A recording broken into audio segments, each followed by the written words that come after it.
ہم یہ قصیدہ بردہ شریف بڑے اہتمام کے ساتھ اور بڑے احترام کے ساتھ پڑھا کرتے ہیں، اور اس کی بنیادی وجہ اور اس کا بنیادی سبب اس پاک کلام کی بارگاہ رسالت مآب صلی اللہ علیہ وآلہ وسلم میں مقبولیت ہے کہ آقا کائنات صلی اللہ علیہ وسلم نے خود اسے خواب میں امام بصیری کے آ کر سماعت فرمایا، اس پر تحسین فرمائی، خوشی کا اظہار فرمایا اور اپنی چادر مبارک بھی عطا فرمائی اور انہیں اپنے مبارک ہاتھوں کی لمس کی برکت سے شفا بھی عطا فرمائی۔ تو ہمارے بزرگ جہاں اس قصیدہ بردہ شریف کو اس نیت کے ساتھ تلاوت کرتے ہیں، اس کا ورد اور وظیفہ کرتے ہیں کہ ہمیں بھی ہر قسم کی ظاہری باطنی بیماریوں سے نجات میسر آئے، وہیں ساتھ ساتھ ہمارے بزرگ اس قصیدہ کو امام الانبیاء صلی اللہ علیہ وآلہ وسلم کے دیدار اور حضور علیہ السلام کی زیارت کے لیے بھی وظیفہ کرتے ہیں۔ اس کے جو کل اشعار ہیں، بعض نسخوں میں کم اور زیادہ بھی ہیں، لیکن 161 اشعار تو ایسے ہیں جس پر سب کا ہی اتفاق ہے۔ ہم جن مصروں سے اس قصیدہ کا آغاز کرتے ہیں، یعنی مولا صلی وسلم دائما ابدا،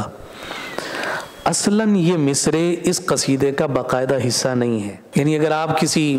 اس کے متن کو اٹھائیں گے، کوئی کتاب کسی نسخے کو اٹھائیں گے قصیدہ بردہ شریف کی، تو اس کتاب کا آغاز یا ان اشعار کا آغاز اس شعر سے نہیں ہو رہا ہوتا۔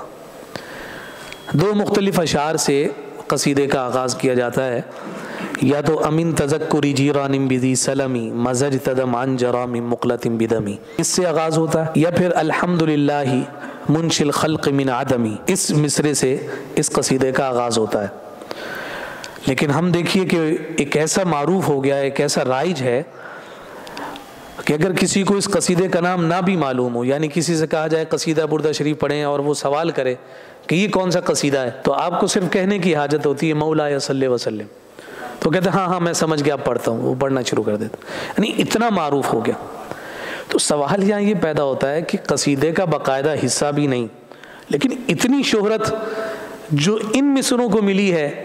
قصیدے کے اور مصروں کو میسر نہیں آئی۔ اس پر علماء نے کلام کیا ہے، شارحین بہت ساری شروحات اس قصیدہ بردہ شریف کی موجود ہیں۔ ترکی کا ایریا ہے خرپوت، وہاں ایک بزرگ ہیں جن کا نام علامہ خرپوتی ذکر کیا گیا، اس علاقے کی وجہ سے ہی کہلاتے تھے، نام ان کا عمر تھا۔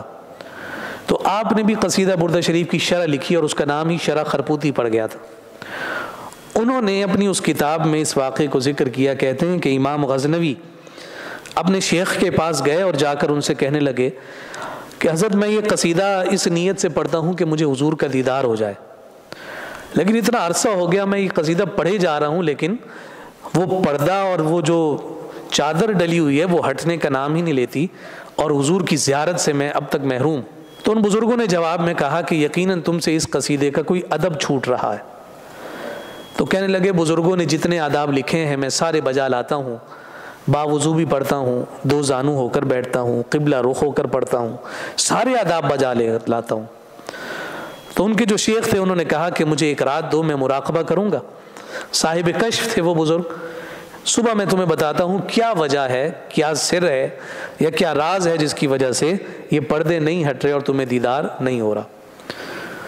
تو دوسرے دن وہ بزرگ آئے تو امام غزنوی سے کہنے لگے کہ مجھے وہ سر پتہ چل گیا، مجھے اس راز کا علم ہو گیا ہے کہ جس کی وجہ سے اب تک پردہ ڈلا ہوا ہے اور تمہیں حضور کا دیدار نہیں ہو رہا۔ کہا کہ حضرت مجھے ضرور ارشاد فرمائیے تاکہ میں اس راز کو اختیار کر لوں اور مجھے حضور کا جلوہ ہو جائے۔ تو اس کے جواب میں انہوں نے کہا کہ یہ بتاؤ کہ تم قصیدے کا آغاز کیسے کرتے؟ تو انہوں نے کہا قصیدے کا آغاز اسی شعر سے کرتا ہوں جو امام بصیری نے لکھا ہے، امین تذکری جیران بذی سلمی۔ فرمایا نہیں،